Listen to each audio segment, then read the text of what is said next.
What a tree is this, a bog oak?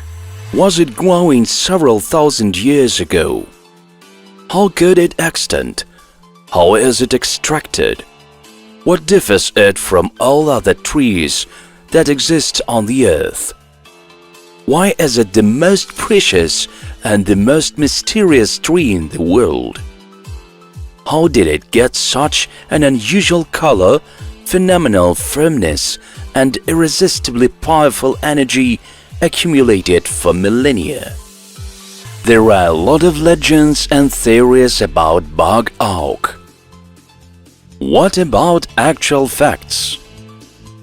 Many thousand years ago, the mighty and giant oaks were growing in floodplains.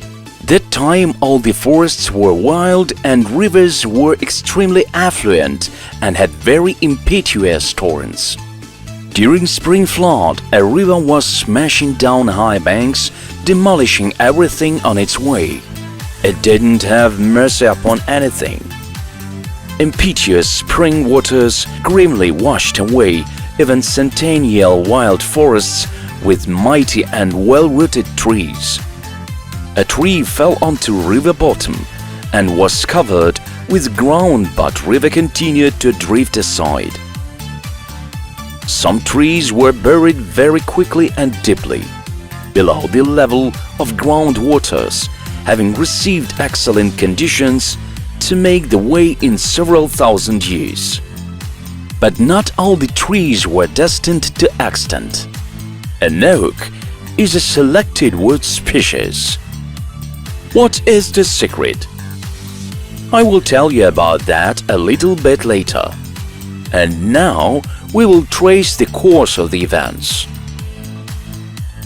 1,000 years have passed after the river smashed down a mighty oak and washed it deeply into the ground. Riverbed was gradually, meter by meter, shifting to several kilometers aside, and it returned back in the same way, washing off all that was washed away 1,000 years ago, including the mighty oaks. Each bog oak has its own fate. That's why they have different colors, ranging from hazel to blacker than black color. The first has been staining in nature's reservoir for less than 1,000 years, get brown color and was washed off. The river returned to it quicker than to other bog oaks. The second was given an opportunity to lie in the river around 1,000 years, and it became more obscure, particularly closer to the circumference, but its core, central section, is still brown. The third hasn't been disturbed by the river for 1,500 years, and it became even more stained. The circumference is now dark gray and black in color, but the central section still has light vein lines. The fourth has become even more colored in dark gray and black color for bimillennium. Light vein lines have already become gray. The fifth became black with dark gray vein lines, having lain for more than 2,000 years. Such kind of bog oak is very rare, less than 5%. Therefore, it is much more valuable than those lighter in color. Some of them, the blackest and richly saturated with minerals, have been waiting for more than 8,000 years for the river to wash them off. During that time, they were continually soaking up Earth's energy and water's protective attributes. This rare material is even lesser, 1%. That is why it is the most valuable.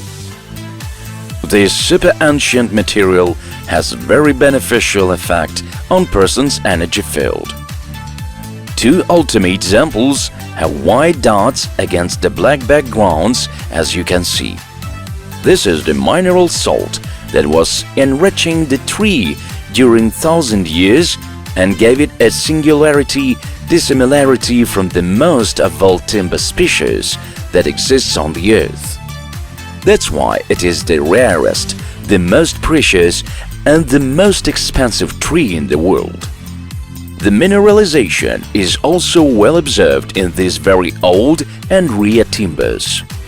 Our divers find bones of animals that existed in previous geologic epochs near ancient black bog oaks. Among those animals are even mammoths, the last representatives of which disappeared 9,000 years ago.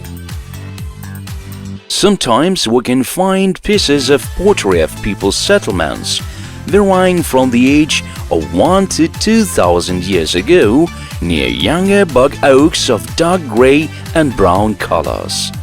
Isotopic age adds an enormous value to a bog oak. For example, we can remember that around 7,000 years ago, people learned to excavate and use the first metal, such as copper, bronze. 5,000 years ago, iron of terrestrial origin was mastered 3,000 years ago. One of the oldest metal items found on the earth is a dagger of Tutankhamun, ancient Egypt's pharaoh, that was made of meteoric iron and is 3,500 years old. The oldest known Egypt pyramid of Joseph Pharaoh is around 4,700 years old. The mighty oaks were growing that time, and some of them were growing even earlier in the Stone Age. They are age mates of the genesis of the most ancient world civilizations. Their isotopic age can exceed 8,000 years. How did they manage to be preserved for so long in the ground and at great depth below the level of groundwaters, and to become even more firm and gain unusual properties? The secret is that there is a great quantity of tanning agents in oak's timber, which is called tannin. As we know, water contains iron salt. During thousands of years, these elements, substances, were mixing, spreading all over trees' vessels. In such a way, a natural miracle happens, which is sometimes hard to believe in, but consequently, a tree becomes more firm, gets unusual color and healing properties, and it can't be afflicted by any blasts. It is amazing. The nature did everything and gave us a fantastic gift. Today, we can touch this magic tree, a bog oak. This is amazing. The best craftsmen all over the world make handles from bog oak for ancient irons and even bronze swords. Bog oak and ancient sword are a unique bond of ancient epochs. During the process of new and peculiar knife or sword handle making, antiquity combines with the present. Also, it is possible to make a case for ultra-modern smartphone, electric vehicle, and yacht's control panel, or any other progressive invention of humanity that is a splendid combination of epochs. Nowadays, bog oak gains more and more popularity among craftsmen who use it to produce pans, handles for knives and shotguns, pipes, furniture, jewelry, and much more. The material that was created by nature is already a piece of art even without manual treatment of a craftsman. The number of bog oaks is not increasing on our planet, so we need to preserve it and give it a new lease of life in objects which also can exist for hundreds or even thousands of years.